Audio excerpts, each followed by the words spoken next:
Okay, Vero Beach will mark its 90th anniversary this year. It was incorporated June 10, 1919, while part of St. Lucie County. Vero received a post office in 1891. The first town layout was done in April 1913. In January 1925, island property was annexed when Vero became Vero Beach and was designated the county seat of the newly formed Indian River County. This occasion obviously deserves celebrating. Now, if I can have Mrs. Joan Edwards, who has spent many hours letting a sampling of the many pioneer families know about our event, if she could come forward and say a few words and introduce each pioneer family that will be speaking tonight. And someone from each family will say a word or two. So first, I'd like to introduce Marvin Carter.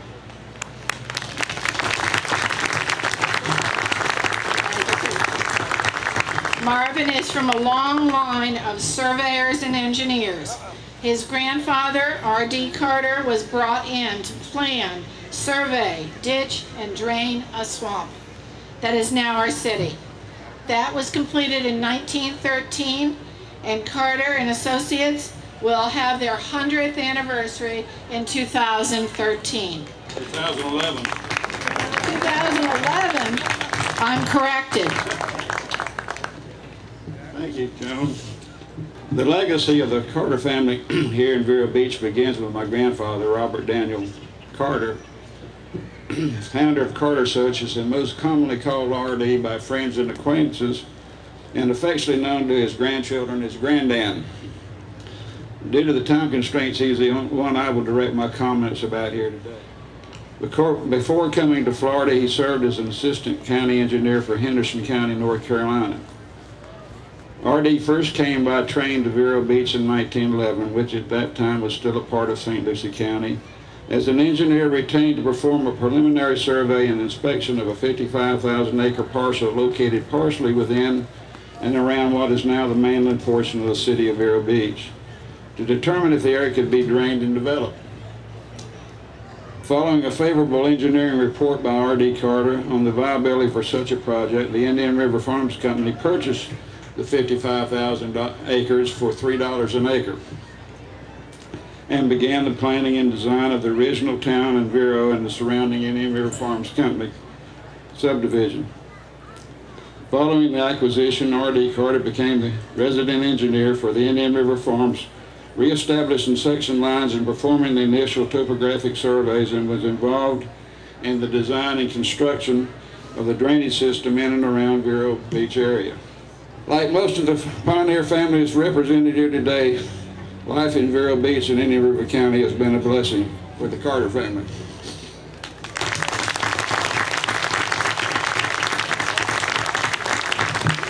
Next, we have the sweetest little woman you could meet. Helen McWilliam Glenn represents the many McWilliam family members still in our area. She is here with her two brothers. My father, Alex McWilliam Sr., was a wounded World War I veteran from Cleveland, Ohio, when he came to Vero in 1919. He came to develop a winter resort on an island in the river.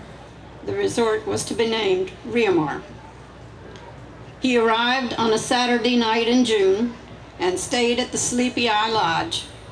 He decided to walk downtown after a while, and he found the streets lined with cars and the stores bright with electric lights and filled with shoppers. He decided maybe this is not such a small town after all. But the next day, he found out that there were two 25-watt generators privately owned that provided the electricity for just 2 hours on Saturday night. And there was no bridge to the part of the island that he was supposed to develop.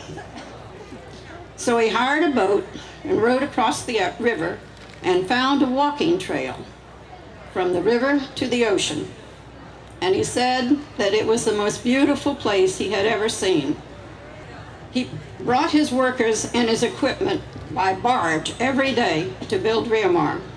And when he finished the Riamar golf course, he decided to join the Mosquito Control Board. Soon he discovered that St. Lucie County did not spend tax money collected in Vero on any improvements in Vero, especially not mosquito control. And so he became one of the leaders in the move to create a new county.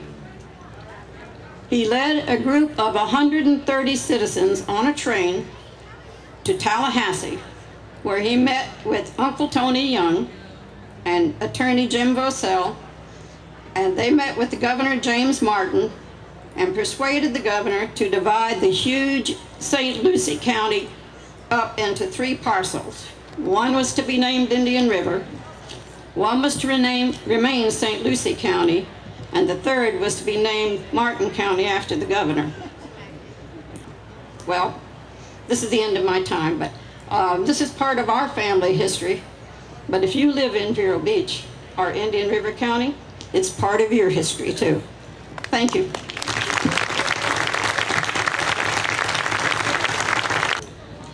I'm ready to cry. This is so wonderful.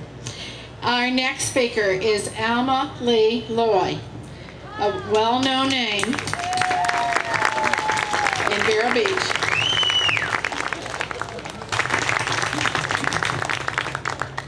Thank you so much, Joan. You are way too kind. What an exciting event in the history of Vero Beach. Good afternoon to each and every one gathered here this afternoon to celebrate the 90th birthday of Vero Beach. Without each of you, pioneers, pioneer descendants, residents, and visitors, we would not be having a celebration. So thank you to all of you for your many contributions to this wonderful city. Our father, George W. Loy, arrived in Vero Beach in 1926. He was employed by I.M. Waters Haberdashery of Fort Pierce. As the story goes, Daddy walked in one day, mid-morning. The then manager, the one employee, walked out for a cup of coffee and was never seen again. George Loy and 2 of his children, George Jr. and Alma Lee, helped set the tone for the growth of the trades or retail business in downtown Vero Beach. All 3 of us were believers in the vital role of a Chamber of Commerce in a developing city, and we all 3 served on the board of directors. When our father brought his beautiful young bride to Vero Beach, he also brought a lady with a beautiful voice. During the 1930s and the 1940s, Mother used her talents to entertain and to build and strengthen music appreciation throughout the city and the county. Daddy was the first volunteer director of the First Baptist Church Choir, and Mother was an active member of that choir for some 53 years. I had invited Buck Vosell to speak for the Vosell family, and unfortunately he had an out-of-town deposition to do, and business comes first. The name Vosell stands for the legal eagles of the community. James Vosell played an important role in the county's founding in 1925. He held state posts and was friends of governors. He challenged the city of Vero Beach for a client at one time when they wanted to have an office on Route 60. Now that area is our commercial zone to the community. In closing, as the spokesman for the Loy family, we are proud and grateful to have been a part of the first 90 historic years in Vero Beach. It's been a wonderful journey. Thank you all for celebrating with us.